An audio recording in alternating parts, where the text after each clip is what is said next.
And oh, Jessica, I can't marry you, Bruno Mars whispered, and the engagement ring slipped from Jessica Caban's trembling fingers onto the marble floor as the room fell into a silence so complete that even the distant hum of the city seemed to disappear.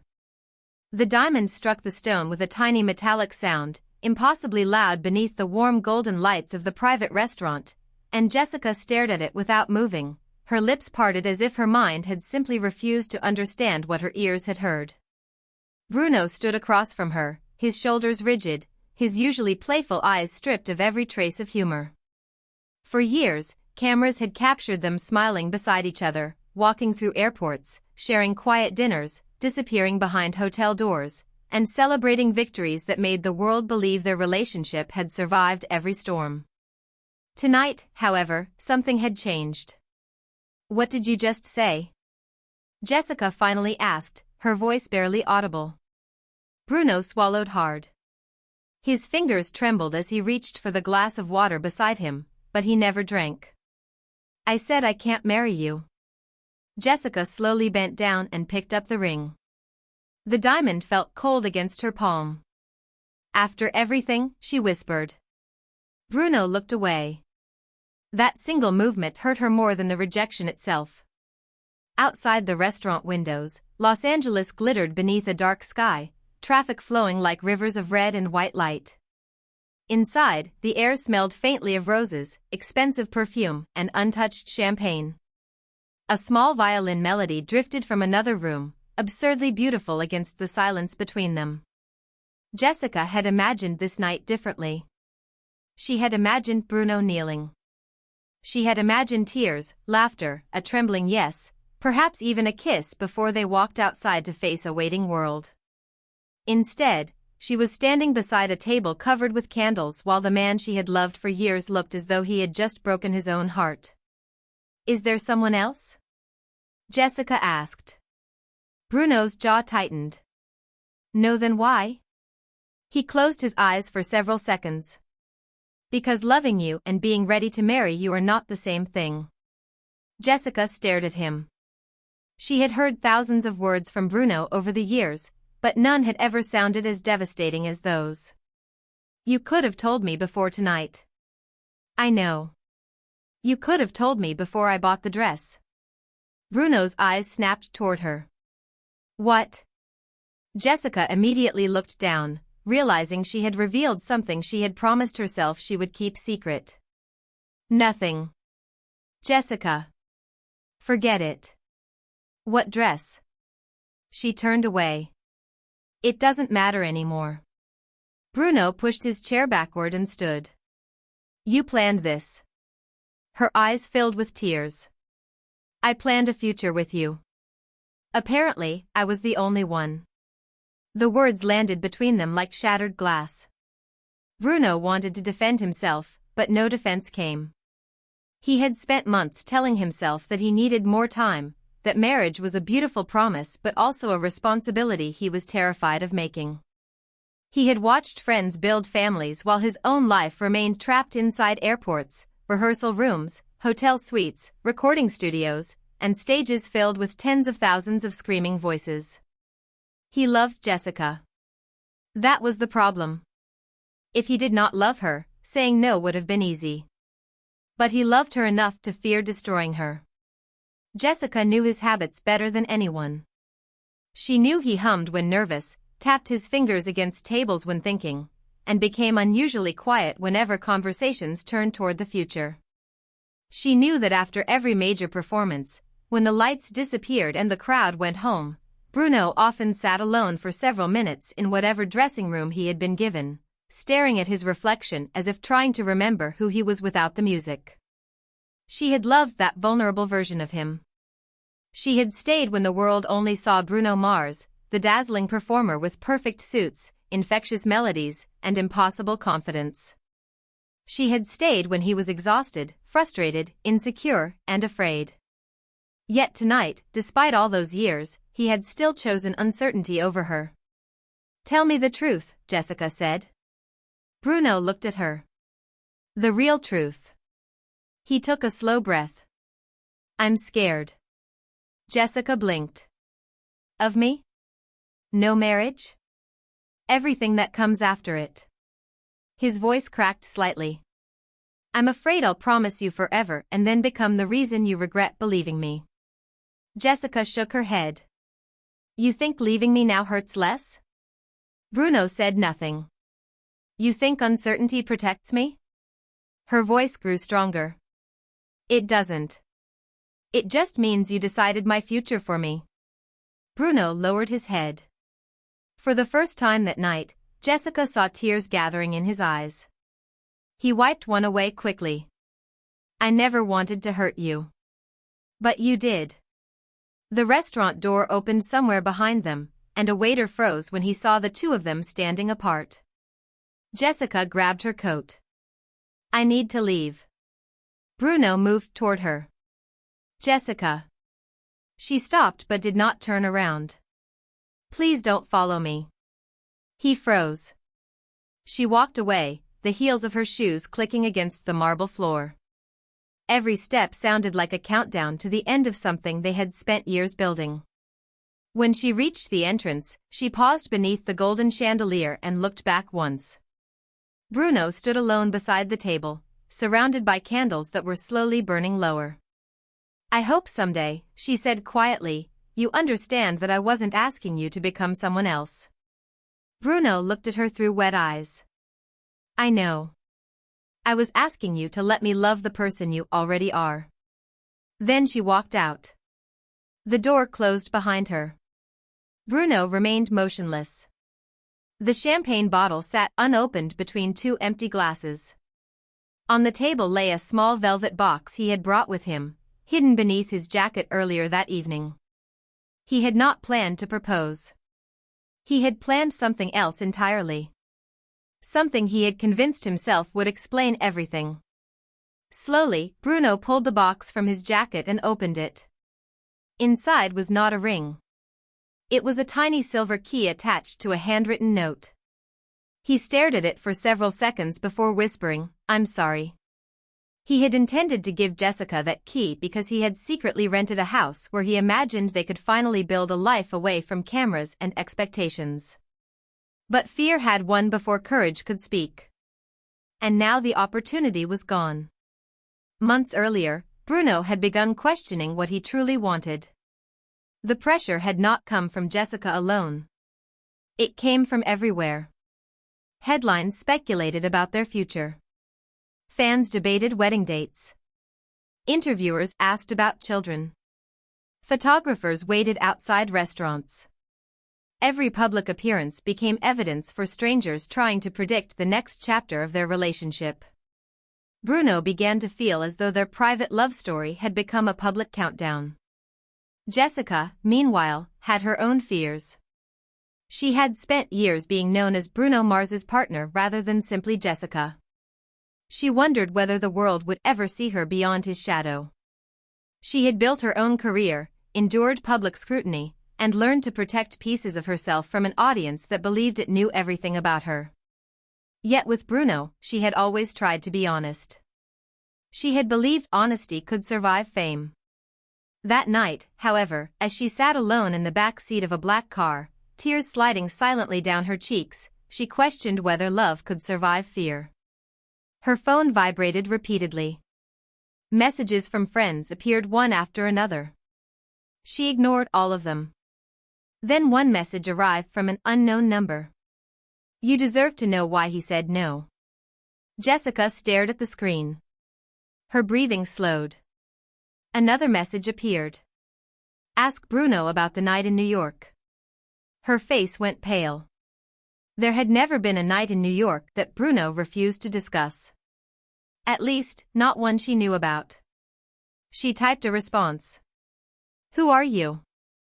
The answer came almost immediately. Someone who knows what happened. Jessica stared at the words while the city lights blurred outside the window. Somewhere across Los Angeles, Bruno was still sitting alone in the restaurant, unaware that the secret he had spent years protecting was beginning to move toward the surface. He had rejected marriage because he believed the truth would eventually destroy Jessica if she discovered it. But perhaps the greater mistake was believing that silence could protect the woman he loved.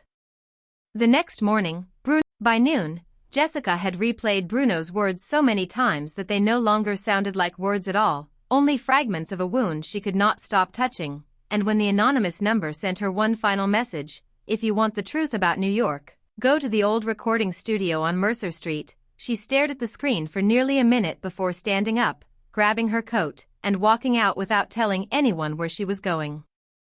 3,000 miles away, Bruno was sitting inside a rehearsal room in Los Angeles, surrounded by microphones, cables, keyboards, and instruments that usually made him feel safe, but that afternoon every familiar sound seemed distant. He pressed one piano key. The note echoed through the empty room. He pressed another. Nothing helped. His manager entered quietly and placed a phone on the table.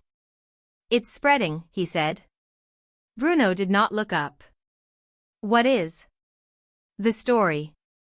Bruno finally raised his eyes. "What story?" His manager hesitated. "People know you and Jessica had a fight." Bruno exhaled slowly. "Let them talk." "That's not all." A photograph appeared on the screen.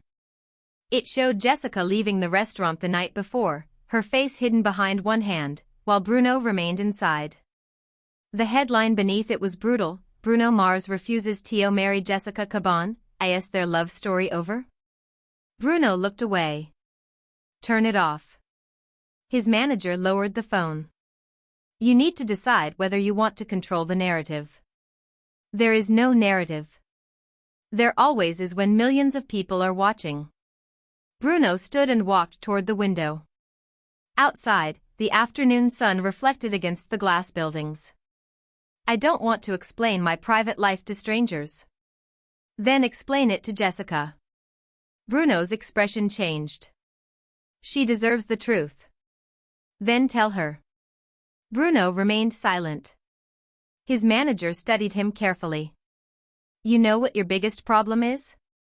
Bruno gave a tired smile. "I have several. You keep confusing protection with silence." The sentence struck deeper than Bruno expected. He looked down at the floor. For years, he had believed that keeping certain memories locked away was an act of love. He had told himself that Jessica did not need to carry his fears. She had enough of her own. But now he understood something he had refused to admit. Silence had never protected her. It had only forced her to imagine explanations worse than the truth. Meanwhile, Jessica stepped onto Mercer Street, the cold New York wind cutting through her coat. She had not returned to this part of the city in years. The old recording studio looked smaller than she remembered, its brick exterior dark beneath the cloudy sky. The sign above the entrance was faded, one letter flickering weakly. She pushed the door open. The smell of dust, old wood, and stale coffee greeted her. A receptionist looked up. "Can I help you?" Jessica gave the name of the person who had contacted her. The receptionist's expression changed immediately. "You're Jessica?" "Yes." The woman looked toward the hallway. "He's waiting for you." Jessica followed her through a narrow corridor. Every step made her heart beat faster. At the end was a small room with a single table and 2 chairs. A man stood beside the window with his back toward her. He was older than Bruno, perhaps in his 50s, wearing a dark coat. When he turned, Jessica recognized him, not because she knew him personally, but because she had seen his face once in an old photograph Bruno had accidentally left on a table years ago. "You know who I am," the man said. Jessica's throat tightened. "I think I do." He nodded. "My name is Daniel." "Why did you contact me?" Daniel sat down. "Because Bruno will never tell you." Jessica remained standing. "Tell me what?" Daniel looked at her for several seconds before answering. "What happened in New York?" The room seemed to become colder. Jessica finally sat. Daniel folded his hands. "Years ago, before you and Bruno became what you are now, Bruno came here because he was struggling with something." "What?"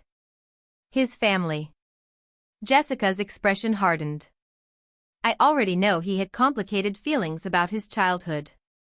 Daniel shook his head. You know the surface. You don't know the reason. He reached into his coat and removed a photograph. He placed it on the table. Jessica looked down. The photograph showed a much younger Bruno standing outside the studio beside an older man. Jessica recognized Bruno immediately. The man beside him was his father. This was taken the night Bruno came to New York, Daniel said. He was supposed to record a song. Instead, he spent the entire night talking to me. Jessica slowly lifted her eyes. Why? Because his father had told him something that changed the way Bruno saw marriage. Jessica stared at him.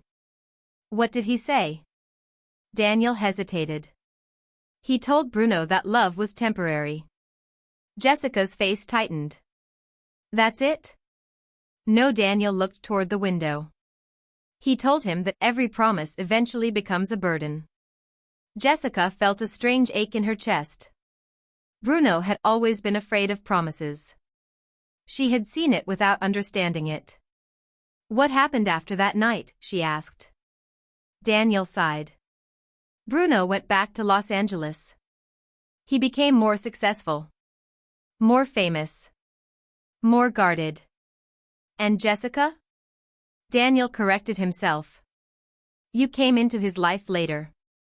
Yes. And for the first time, he had someone who made him want to believe the opposite of everything he had been taught. Jessica looked at the photograph again. Then why did he reject me? Daniel leaned forward. Because when you asked him about marriage, he remembered that night. Jessica's eyes filled with tears. That doesn't make sense. It does if you understand fear. Daniel lowered his voice. Bruno doesn't fear losing you. He fears becoming the man he believes he is capable of becoming. Jessica swallowed. You mean his father? Daniel nodded. He watched a relationship fall apart. He watched promises become weapons. And somewhere inside himself, he decided that the safest way to avoid repeating that history was never to make the promise. Jessica closed her eyes. So he thinks marriage will turn him into someone he hates. Exactly. Silence filled the room. Then Jessica noticed something strange. If this is the truth, why did you contact me now? Daniel did not answer immediately. Instead, he reached into a drawer and removed a second envelope. Because there is something Bruno doesn't know. Jessica looked at him. What? Daniel slid the envelope across the table. Your relationship didn't begin when you met Bruno. Jessica frowned. What are you talking about? Years before you met him, your paths crossed. Jessica stared at the envelope. That's impossible. Open it.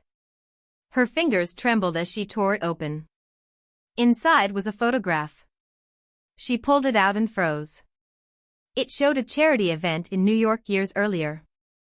Bruno was standing on a stage in the background, much younger, holding a microphone. In the foreground was Jessica. She was smiling toward someone outside the frame. Her heart stopped. She had no memory of the photograph. I don't remember this, she whispered. Daniel nodded. You wouldn't. Why? Because that night was the first time Bruno saw you. Jessica slowly looked up. No, he never told you. Her breathing became shallow. You're saying Bruno knew me before we met? He saw you. He didn't know your name. Jessica stared at the photograph again. Bruno was visible behind her, but his eyes were not on the crowd. They were fixed directly on her. Daniel continued, years later, when he finally met you, he recognized you immediately. Jessica's lips parted. Why didn't he tell me? Daniel gave her a sad smile. Because he was afraid you would think he had been searching for you. Jessica felt tears roll down her cheeks. Suddenly, countless memories changed shape. The first time Bruno had met her. The strange familiarity in his expression. The way he had once. Bruno stood alone in the hallway of the old New York recording studio, staring at a wooden door with peeling paint while rain hammered against the windows behind him, and for the first time in years, the world-famous singer looked less like a man who could command an entire stadium and more like a frightened son standing outside the room where one of the deepest wounds of his life had begun. He reached for the doorknob, stopped, pulled his hand back, and took a slow breath. Behind that door was the studio where he had once spent an entire night talking about love, family, promises, and the fear that had followed him ever since. His fingers tapped nervously against his thigh, an old habit Jessica knew better than anyone. He glanced at his phone. No new messages. She had not called back. Somewhere in the city, she was deciding whether to believe him. Bruno closed his eyes. Just tell her, he whispered to himself. For once, don't run. He opened the door. The room was almost exactly as he remembered it. A battered piano stood beneath a dusty window. An old microphone remained in the corner. The walls were covered with faded posters from performances that had happened years ago. The smell of old wood, metal, and forgotten coffee filled the air. Bruno walked toward the piano and gently touched the keys. One note echoed through the room. He remembered being younger, sitting in that same chair, his shoulders tense while Daniel listened to him talk about his father. He remembered saying something he had never repeated aloud since that night. I don't want to become him. At the time, he had believed that fear was enough to protect him. He had been wrong. A sound behind him made him turn. Jessica stood in the doorway. Her hair was damp from the rain, her coat covered in tiny droplets, and her eyes were red from crying. Bruno froze. For several seconds neither spoke. The distance between them seemed enormous even though they were only a few steps apart. You came, he whispered. Jessica slowly closed the door behind her. You said I needed to hear the truth. Bruno nodded. I do. Then don't protect me anymore. Her voice trembled, but she did not look away. No half-truths. No excuses. No disappearing. Bruno swallowed. Okay. Jessica walked toward him. Why did you really say no? Bruno stared at the piano. Because I love you. She frowned. That doesn't answer the question. It does to me. Then explain it. Bruno took a breath. When I imagined marrying you, I didn't see the wedding. I saw everything that could come after it. Arguments. Expectations. Failure. Disappointment. I saw myself becoming distant. I saw you looking at me the way my mother once looked at my father. Jessica's expression softened, but she remained guarded. You think you're destined to repeat their mistakes. I think I'm capable of repeating them. Everyone is capable of making mistakes. Not like this. He turned toward her. Jessica, I have spent my entire adult life building a career around making people happy. I walk on stage and thousands of people expect me to be confident, funny, fearless. I learned how to give them that version of me.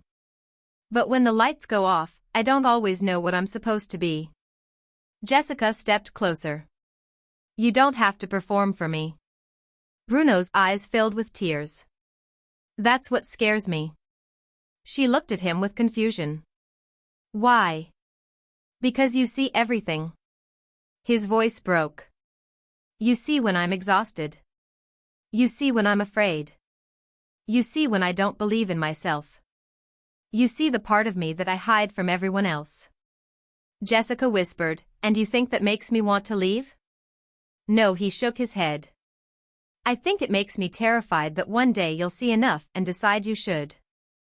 Jessica's eyes filled with tears. Bruno, I have already seen enough. He looked at her. And I'm still here. The words struck him harder than any accusation could have. He looked down, fighting the tears that finally escaped. Jessica approached him slowly and stopped only inches away. You keep talking about becoming someone else, she said. But you're not your father. Bruno closed his eyes. How do you know? Because your father made promises he didn't keep. You are afraid to make promises because you care about keeping them. Bruno looked at her. That's not the same thing. Exactly. Silence settled between them. For a moment, it seemed as though years of fear might finally collapse beneath the weight of one honest conversation. Then Jessica noticed something on the piano. A small cassette tape sat beside an old microphone. Her name was written on it. She stared at Bruno. What's that? His face changed immediately. I was hoping you wouldn't see that yet. Why does it have my name on it? Bruno reached for the tape. Jessica stopped him. No, her voice became firm. Not this time. Bruno hesitated. Jessica, you said no more secrets. He slowly lowered his hand. Okay. She picked up the cassette. What's on it? Bruno looked toward the window. Something I recorded years ago. About me? About us. Jessica stared at him. How could it be about us if we hadn't met yet? Bruno said nothing. Her expression changed. Bruno. He finally whispered, because I recorded it after seeing you that night. Jessica felt the room tilt beneath her. You really did see me before we met. He nodded. I was young. I didn't know who you were. I only knew that something about you stayed in my mind. Jessica looked at the cassette. What did you say? I don't remember everything. You recorded it. I know. Then listen with me. Bruno's face tightened. I'm not sure I can. You asked me to hear the truth. He nodded slowly. They found an old cassette player in a cabinet. Bruno inserted the tape. Static filled the room. Then a younger version of his voice emerged through the speakers, thinner, uncertain, almost unrecognizable. I don't know why I'm recording this, the voice said. Jessica stared at Bruno. He could not look at her. The recording continued. Tonight I saw someone in the crowd. I don't know her name. I don't know anything about her. But for some reason, I can't stop thinking about her. Jessica's breathing became shallow. The younger Bruno laughed nervously on the tape. Maybe I'm crazy. Maybe I'm just tired. But she looked like someone who wasn't afraid of anything. Jessica covered her mouth. Bruno's eyes were wet. I think I want to meet her someday. The tape continued for several seconds before his younger voice became quieter. If I ever meet her, I hope I'm brave enough to tell her what I'm afraid of. The recording stopped. Neither of them moved. Jessica looked at Bruno as though she were seeing him for the first time. You remembered me. Not your face perfectly, he said. The feeling. Why didn't you tell me? Because I thought it would sound strange. Jessica smiled sadly through her tears. It does. Bruno almost laughed. I know. She placed the cassette down. But it's beautiful. Bruno looked at her. I didn't keep it because I believed we were destined to meet. I kept it because it reminded me that there was a version of myself who still believed something good could happen. Jessica stepped closer. And then you met me. Yes. And you became afraid. Yes. Why? Bruno looked toward the floor. Because you became real. Jessica's expression softened. What does that mean? A dream can't disappoint you. A person can. She reached for his hand. He hesitated before allowing her fingers to close around his. You don't have to know the future, she whispered. You only have to decide whether you want to face it with me. Bruno looked at their hands. For a few seconds, his entire body seemed to relax. But then a loud knock came from the hallway. Both of them turned. Another knock followed. Bruno's expression changed. "Who is that?" Jessica asked. The envelope was already waiting when Bruno and Jessica entered the archive, resting inside a steel safe beneath a single flickering fluorescent light, and the moment Bruno saw his father's handwriting across the front, every trace of confidence disappeared from his face. "That's his handwriting," he whispered. Daniel stood several feet behind them, his expression unreadable. "I told you the truth would hurt." Bruno stepped closer to the safe. "Open it." Daniel hesitated. "Once you read this, you can't pretend you don't know anymore." Bruno looked at Jessica. She was standing beside him, her fingers tightly wrapped around the sleeve of her coat, nervous but determined. "I stopped pretending years ago," Bruno said. "I just didn't know what I was pretending about." Daniel slowly entered the combination. The lock clicked. The steel door opened with a heavy groan. Inside was a small collection of documents, photographs, and one sealed envelope. Bruno reached for it, but his hand stopped inches above the paper. His breathing became shallow. Jessica noticed. "You don't have to do it alone." Bruno looked at her. "That's the first thing I've been trying to learn." He picked up the envelope. The paper was yellowed with age, its edges softened by time. His father's name was written on the back. Bruno turned it over. There was one sentence beneath the seal: "For my son, when he is finally ready to understand." Bruno's eyes filled with tears. He knew. Jessica whispered, "Knew what?" "That I would find this someday." He opened the envelope. Inside was a handwritten letter several pages long. The first lines immediately made his face change. "My son, if you are reading this, then I have already failed to explain what I should have told you when you were young." Bruno stared at the words. His fingers trembled. He continued reading silently for several seconds before his lips began moving. "I want you to understand that the mistakes you saw were real, but the reason behind them was not what you believed." Bruno stopped. Jessica looked at him. "What does that mean?" He handed her the letter. "Read it." She took it carefully. The letter described years of financial pressure, family conflict, and decisions Bruno had never known about. His father had struggled with the expectations surrounding their family and had made choices that hurt people he loved. But there was something else. A person had been advising him, manipulating his decisions, convincing him that leaving was the only way to protect his family. Jessica's eyes widened. "This isn't just about your father." Daniel nodded. No. Bruno stared at him. "Who was it?" Daniel remained silent. "Daniel. You need to read the rest first." Bruno took the letter back. The next paragraph made his face pale. "There was someone who knew exactly how afraid I was of becoming a failure.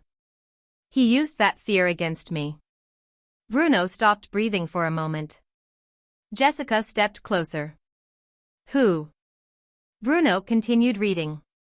Then he suddenly lowered the letter. "This can't be right." "What?" Jessica asked. Bruno pointed to a name. "I've seen this name before." Daniel looked toward the floor. "Where?" Jessica asked. Bruno looked at her. "On the contract for one of my first major tours." The room went silent. Daniel slowly nodded. "That's why I contacted you." Bruno's expression hardened. "You're telling me the person who influenced my father later became involved in my career?" "Yes." Jessica stared at the letter. "Who is he?" Bruno whispered the name. Daniel immediately closed the archive door. "Keep your voice down." Jessica looked around. "Why?" "Because he still has connections." Bruno clenched his fists. "Then why didn't you tell me years ago?" Daniel's eyes filled with regret. "Because your father begged me not to. He believed that exposing everything would put you in danger." Bruno shook his head. "Danger?" Not physical danger, Daniel said. Professional danger. Financial pressure. Reputation. People who could destroy your career before it even began. Bruno laughed bitterly. So my father chose silence. Yes. And I spent years believing he abandoned us because he didn't care. Daniel looked at him. He cared more than you knew. Bruno turned away. His eyes filled with tears. I hated him. Jessica watched him struggle with emotions that had been buried for years. She stepped beside him. You were a child. Bruno shook his head. I should have known. How could you? I don't know. You couldn't. Bruno looked at her. That's what I don't understand. Why did everyone think protecting me meant keeping me ignorant? Jessica took his hand. Because people confuse protection with control. Bruno stared at their intertwined fingers. I did the same thing to you. Jessica did not answer immediately. Yes, she finally said. You did. The honesty hurt, but Bruno nodded. I'm sorry. I know. No, he said. I need you to hear me. I wasn't rejecting you because I didn't want you. I was rejecting the future because I thought fear was the only way to prevent history from repeating itself. Jessica looked into his eyes. And now? Bruno looked at the letter. Now I'm starting to wonder whether the fear was ever mine. Before Jessica could respond, a phone vibrated inside Daniel's pocket. He checked the screen and immediately went pale. What? Bruno asked. Daniel did not answer. The phone vibrated again. He finally showed them the message. Someone knows we're here. Jessica read the screen. Leave the archive. Now. Bruno looked toward the door. Who sent it? Daniel shook his head. Unknown number. Jessica's expression changed. The same number that contacted me. Daniel nodded. Probably. Bruno's voice became tense. Probably? Daniel looked at him. Because there may be more than one person involved. The light suddenly went out. Darkness swallowed the room. Jessica instinctively grabbed Bruno's arm. Somewhere in the archive, something fell and shattered. Daniel whispered, "Don't move." Bruno held Jessica close, listening. Footsteps echoed from the hallway outside. Slow. Deliberate. Approaching. Jessica's heart pounded against her ribs. Bruno's hand tightened around hers. The footsteps stopped outside the door. A shadow appeared beneath the gap. Nobody spoke. Then someone slid an envelope underneath the door. It stopped directly beside Bruno's shoe. The footsteps disappeared. Daniel waited several seconds before turning on his phone flashlight. Bruno looked down at the envelope. His name was written across it. Don't, Jessica whispered. Bruno picked it up anyway. Inside was a single photograph. He stared at it and immediately stepped backward. It showed him and Jessica together at a charity event years before they officially met. But there was something impossible in the image. A man stood in the background watching them. Bruno recognized him. That's him, he whispered. Jessica looked at the photograph. Who? Bruno's face had gone completely white. The man from my father's letter. Daniel took the photograph from him. His hands trembled. This changes everything. Jessica stared at Bruno. How? Bruno looked at her, and for the first time she saw genuine fear in his eyes. Because this picture was taken before I ever knew you existed. Jessica's heart sank. Then how did he know you would be together? Bruno had no answer. Daniel turned the photograph over. On the back was a handwritten message. Some stories are planned long before the people inside them understand what is happening. Jessica's breathing stopped. Bruno looked at the sentence for several seconds. Then he whispered, "My father knew." Daniel nodded. Yes. The photograph remained in Bruno's hand as they stepped into the rain, but unlike before, he was no longer looking at it with confusion. He was looking at it with the terrible realization that someone had been standing at the edges of his life long before Jessica ever became part of it. The rain soaked his jacket within seconds, cold drops sliding down the side of his face as he stared at the image again beneath the weak yellow light outside the archive. Jessica stood beside him, silent, her thoughts moving faster than she could control. "Bruno," she said softly, "look at the date again." He did. 3 weeks before their first official meeting. 3 weeks before the dinner where they exchanged names. 3 weeks before he had ever told her that she looked familiar. Yet there they were, together in the same photograph, separated by several feet but undeniably present in the same frame. Daniel stepped outside and pulled the archive door shut behind him. "We need somewhere private," he said. Bruno nodded. They climbed into a waiting car and drove through the rain without speaking. New York passed outside the windows in a blur of headlights, umbrellas, wet pavement, and neon signs reflected across the streets. Jessica sat beside Bruno in the back seat, staring at the photograph. "There has to be an explanation," she said. "There is," Daniel replied from the front. "But it may not be the explanation you're hoping for." Bruno looked at him. "Then tell us." Daniel sighed. "The photograph could have been taken at the same event where you first saw Jessica." Bruno frowned. "You said the event was in New York." "The original photograph was." Daniel pointed toward the image. "But this is a copy." Jessica looked up. "A copy?" "Yes." Daniel reached into a folder and pulled out another photograph. He placed it beside the first. The second image showed the same charity event, but from a different angle. Bruno studied it carefully. Jessica was there, just as before. But Bruno was nowhere near her. "That's strange," Jessica whispered. Daniel nodded. "The photograph you found was altered." Bruno's eyes narrowed. "What do you mean?" "Someone combined 2 separate photographs."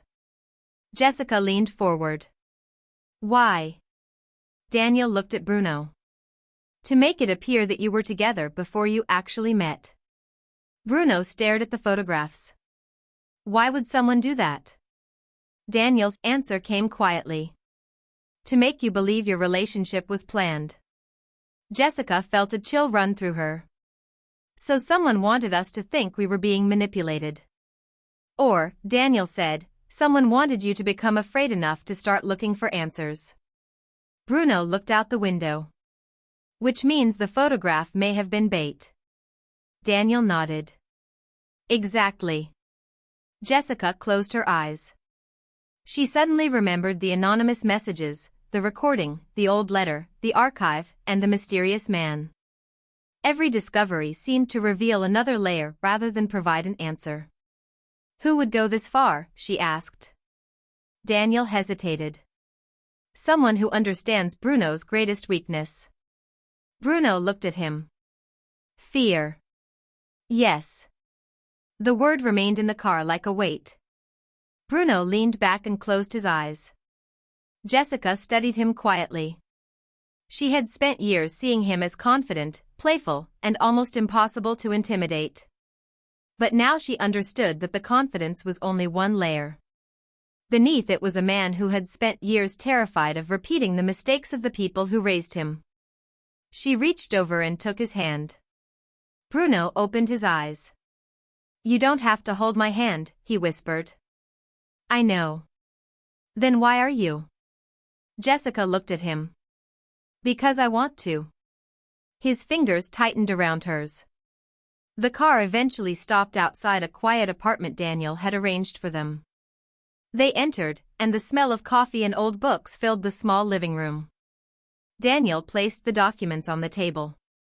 "We need to separate what we know from what we suspect." Bruno sat down. Jessica joined him. Daniel began arranging the evidence. First, your father wrote a letter explaining that someone influenced major decisions in his life. Second, that same person later appeared in the early stages of Bruno's career. Third, someone recently contacted Jessica and directed her toward this archive. Fourth, the photograph suggesting that Bruno and Jessica had crossed paths before they officially met was manipulated. Bruno nodded slowly. And the fifth? Daniel looked at Jessica. Her family connection. Jessica's expression tightened. I still don't understand that part. Daniel opened the document he had taken from the archive. Your family had business connections with several people involved in the music industry decades ago. Jessica shook her head. My family wasn't involved in music. Not directly. Daniel pointed to a name. But this person was. Jessica stared at it. Her expression changed. I know that name. Bruno looked at her. From where? My mother mentioned him once. Daniel nodded. He was involved in a legal dispute with your family. When? Long before you were born. Jessica sat back. So why would that have anything to do with Bruno? Daniel looked at her carefully. Because your family possessed information that could have damaged his career. Bruno's eyes narrowed. What information? Daniel shook his head. I don't know. Jessica suddenly remembered something from her childhood. A locked drawer in her mother's bedroom. A stack of papers she had been told never to touch. A photograph of a man whose name she had never been allowed to ask about. She had forgotten about it until now. My mother had a box, she whispered. What kind of box? Bruno asked. Metal. Small. She kept it hidden. Daniel leaned forward. Do you know where it is? Jessica nodded slowly. After my mother moved, I think it went into storage. Bruno looked at Daniel. Can we access it? If it still exists. Jessica stood. Then I need to find it. Bruno stood too. I'm coming with you. She looked at him. You don't have to. I know. He paused. But I want to. Something in his voice made Jessica smile faintly. Okay. They spent the next several hours searching through old storage records. Jessica's hands shook as she went through boxes filled with childhood photographs, letters, old clothes, and forgotten objects. The past seemed to be opening itself piece by piece. Finally, beneath a stack of books, they found a small metal case. Jessica froze. That's it. Bruno stood beside her. Are you sure? She nodded. I remember it. The lock was old. Daniel examined it carefully. Do you have the key? Jessica shook her head. No. Bruno looked at the case. Then we'll find another way. Before opening it, Jessica stopped him. Wait. She ran her fingers across the surface. There was a tiny engraving in the corner. 3 letters. B.M. Bruno stared at it. Those are my initials. Jessica looked at him.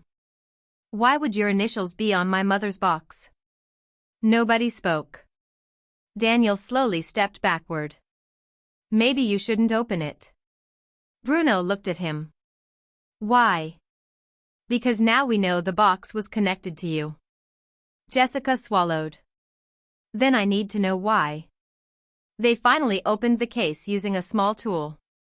Inside were several letters, a faded photograph, and a recording device. Jessica lifted the photograph first. It showed her mother standing beside a much younger Bruno's father. Jessica's breath caught. Bruno stared at the image. They knew each other. Daniel nodded. Apparently. Jessica turned the photograph over. A date was written on the back. Bruno recognized it immediately. That's the year my father disappeared from the public eye. Jessica looked at him. What happened that year? Bruno's voice became quiet. He stopped performing for several months. Daniel examined the photograph. This wasn't coincidence.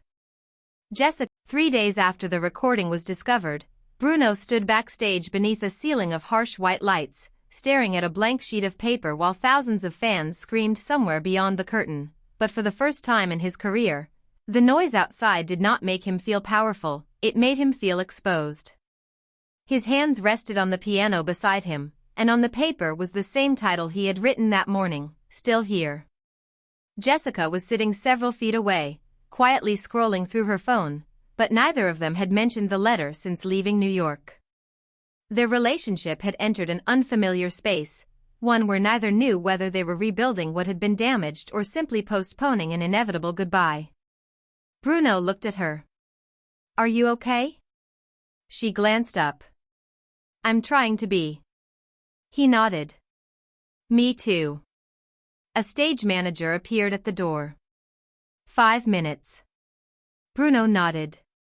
When the door closed, Jessica looked at him. "You're nervous." Bruno smiled. "I always get nervous. Not like this." He lowered his eyes. She knew him too well.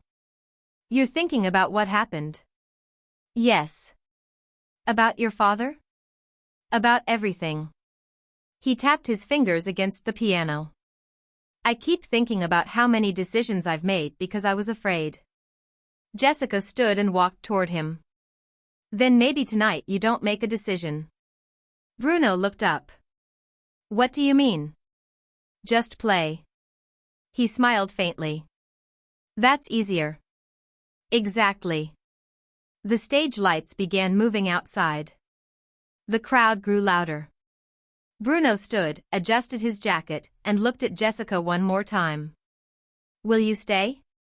She answered without hesitation. "Yes." He stepped onto the stage. The roar that followed was enormous. Thousands of lights appeared in the darkness, phones lifted into the air like stars.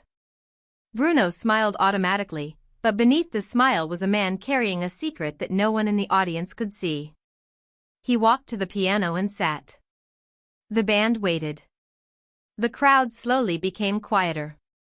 "Tonight," Bruno said into the microphone, "I want to play something I wrote when I was trying to understand what it means to stay." The audience cheered. Jessica watched from backstage. Bruno began playing. The melody was soft, almost fragile.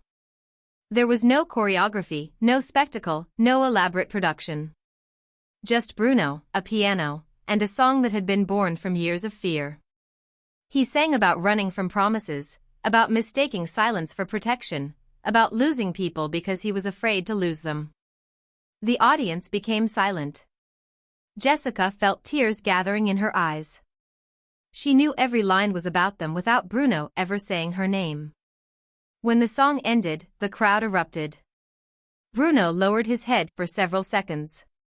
Then he looked toward the side of the stage. Jessica was standing there. Their eyes met.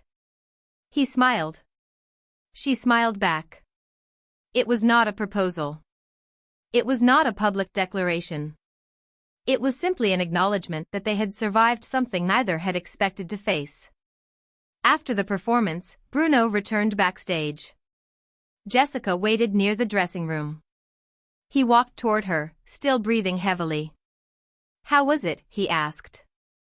She smiled. "You know how it was." He laughed quietly. "I needed to hear it from you." She hugged him. He closed his eyes and held her tightly. "Thank you for staying," he whispered. "I'm not staying because I'm afraid to leave," she replied. "I'm staying because I want to." Bruno pulled back and looked at her. "That's important." "Very." Before he could answer, his phone vibrated. He checked the screen. The message contained a single photograph. His smile disappeared. Jessica noticed immediately. "What happened?" Bruno turned the phone toward her. It showed the old archive. Someone had photographed the exact room they had visited 3 days earlier. Beneath the image was a message, "You found the letter." You found the recording. But you still haven't found the truth. Jessica's face tightened. Who sent it? Bruno shook his head. Unknown. Another message arrived. Ask Jessica what her mother never told her. Jessica stared at the screen. What does that mean? Bruno looked at her. I don't know. She slowly took the phone from his hand. Maybe I do. Bruno frowned. What? Jessica looked toward the dressing room mirror. There's something I never told you. Bruno waited. When I was a child, my mother used to tell me never to open a particular drawer in her bedroom. Bruno's expression changed. The box? No, Jessica shook her head. There was another drawer. What's inside? I don't know. Why didn't you tell me? She looked at him. Because I forgot about it until today. Bruno took a breath. Where is it? The house where I grew up. They left the venue through a private exit. The drive was quiet. Neither spoke much. Jessica stared out the window as memories from childhood returned. Her mother's house had been sold years ago, but Jessica still had access to the property because some belongings remained in storage. When they arrived, the house looked smaller than she remembered. The porch creaked beneath their footsteps. Jessica unlocked the door. The smell of old wood immediately surrounded them. She walked through the hallway slowly, touching the walls. I used to hate this place, she whispered. Bruno looked at her. Why? Too many secrets. They reached her mother's old bedroom. Dust covered the furniture. Jessica opened the closet and found the drawer. It was hidden beneath the lower shelf. She pulled it open. Inside was a small notebook, a key, and an envelope. Bruno stood beside her. Your mother left this for you. Jessica picked up the envelope. Her name was written across it. She opened it carefully. The letter began with an apology. Jessica, if you're reading this, then something has happened that I prayed would never happen. Her hands began trembling. Bruno read over her shoulder. The letter explained that Jessica's mother had once discovered documents connecting two powerful families. One was Bruno's. The other was connected to the person who had influenced Bruno's father. But the final paragraph was the one that made Jessica stop breathing. There is one thing I never told you about the night you first met Bruno. Jessica looked at him. Bruno's eyes were fixed on the page. She continued reading. You were not supposed to meet him that night. Silence. What? Bruno whispered. Jessica read again. Someone changed the seating arrangement at the event. Bruno stepped backward. No, Jessica looked at him. It says someone deliberately placed you near me. Bruno stared at the letter. Who? Jessica continued. I never learned the name of the person who arranged it, but I discovered later that the decision came from someone working with Bruno's management team. Bruno's face hardened. My management? Jessica nodded. But why? She turned the page. There was a second note attached. Because they believed Bruno needed someone who could calm him down. Bruno looked at Jessica. They introduced you to me? Apparently. For my career? Maybe. Bruno shook his head. That doesn't make sense. Jessica looked at him. It gets worse. She handed him the page. The note continued, but they did not know that the person they chose had a family connection to the same man they were trying to protect. Bruno stared at the words. Your family. Jessica nodded slowly. Mine. The room seemed to shrink around them. Bruno walked toward the window. So our first meeting wasn't entirely accidental. Jessica swallowed. Maybe not. Were you ever told? No, did you know any of this? No, Bruno turned toward her. I believe you. She nodded. Thank you. He looked at the letter again. But there is still something I don't understand. What? If someone wanted to the final truth came to them just before sunrise, when Bruno and Jessica were sitting across from each other in the quiet kitchen of her old family home, surrounded by documents that had once been hidden from them in memories that could no longer be buried, and when Bruno finally placed the last piece of evidence on the table, Jessica stared at it for several seconds before whispering, "So it was never about making you marry me." Bruno shook his head slowly. "No. It was about making me believe I couldn't live without you." The room fell silent. For weeks, they had followed fragments of a mystery through old studios, forgotten letters, secret recordings, altered photographs, and contracts that seemed to suggest their relationship had been manipulated from the beginning. Now the final document explained the real purpose. Years earlier, when Bruno's career was still fragile, an influential executive had become obsessed with protecting the investment surrounding his rising fame. Bruno was young, exhausted, emotionally guarded, and surrounded by people who believed they knew what was best for him. They feared that his personal struggles would affect his career, so they quietly created a plan designed to give him stability.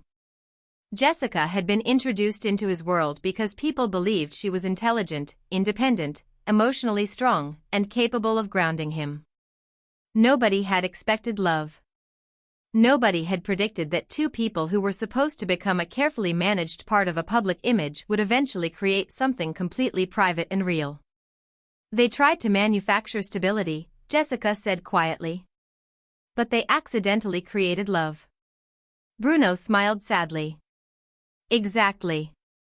Daniel had arrived shortly after with the final confirmation. The executive responsible had kept records for years, documenting meetings, public appearances, and even discussions about Bruno's emotional state. The records were disturbing, but they also revealed something important.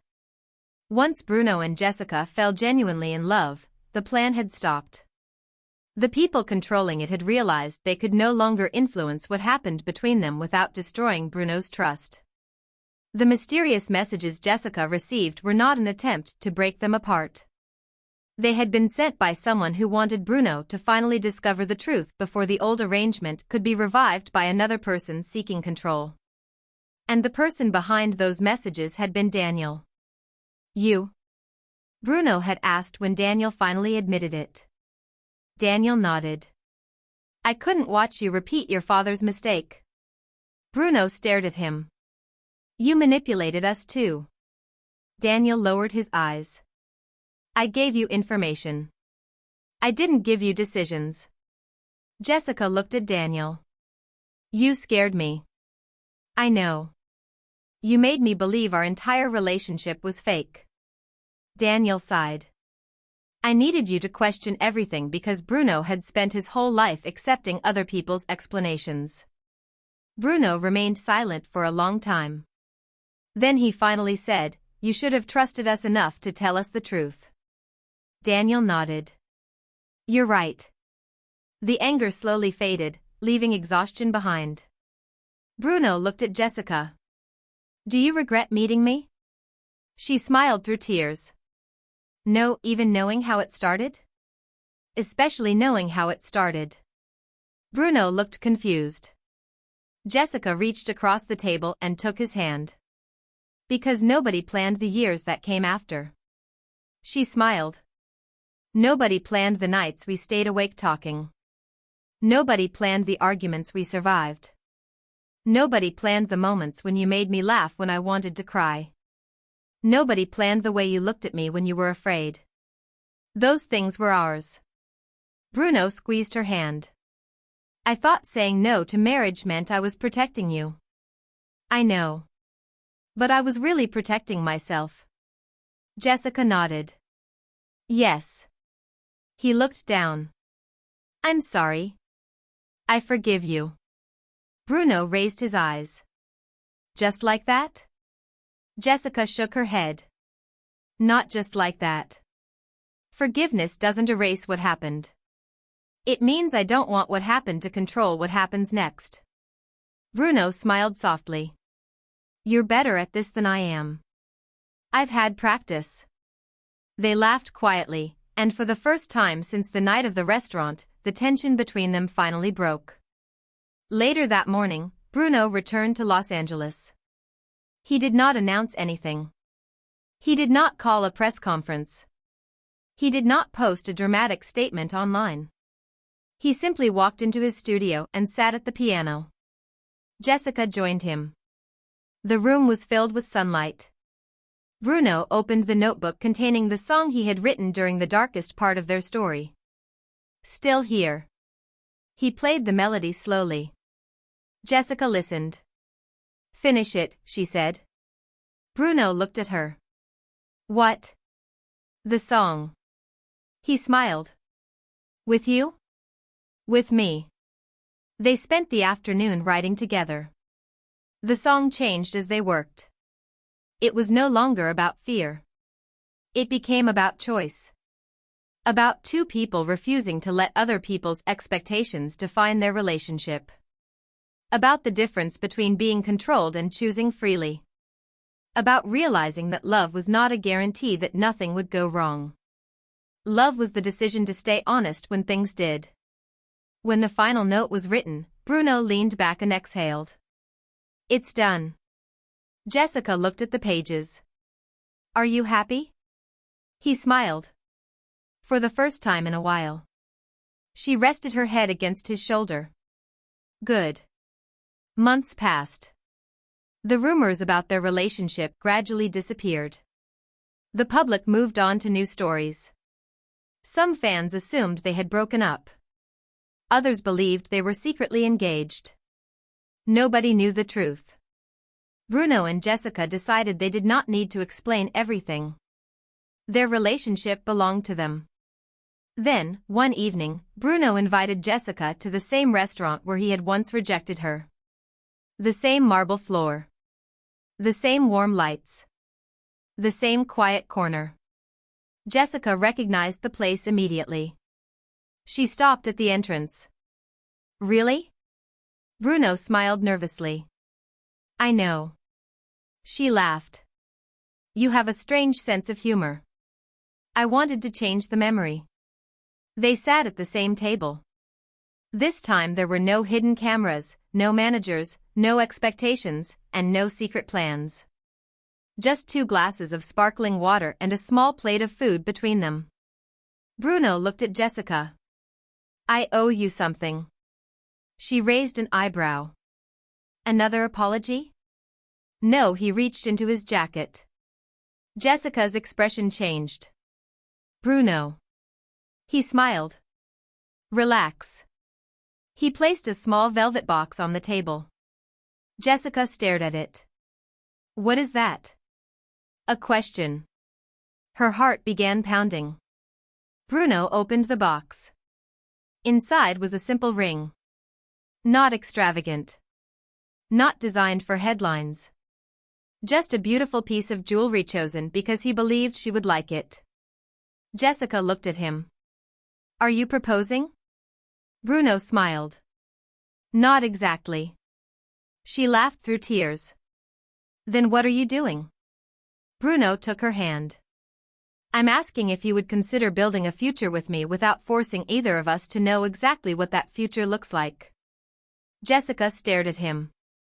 That's the least romantic proposal I've ever heard. Bruno laughed. I'm terrified. I can tell. But I'm not running. Jessica looked at the ring. Then she looked into his eyes. And what happens if you're afraid again? Bruno answered immediately. I tell you. What if I get afraid? You tell me. What if we fight? We talk. What if things get difficult? Bruno squeezed her hand. We don't disappear. Tears rolled down Jessica's cheeks. Then yes. Bruno's eyes widened. Yes? She nodded. Yes. He slid the ring onto her finger. They did not kiss dramatically. They simply held each other while the restaurant around them continued its ordinary rhythm. A waiter walked past. Someone laughed in another room. A glass clinked against a plate. Life continued. And that was what made the moment beautiful. It was not a performance. It was not a headline.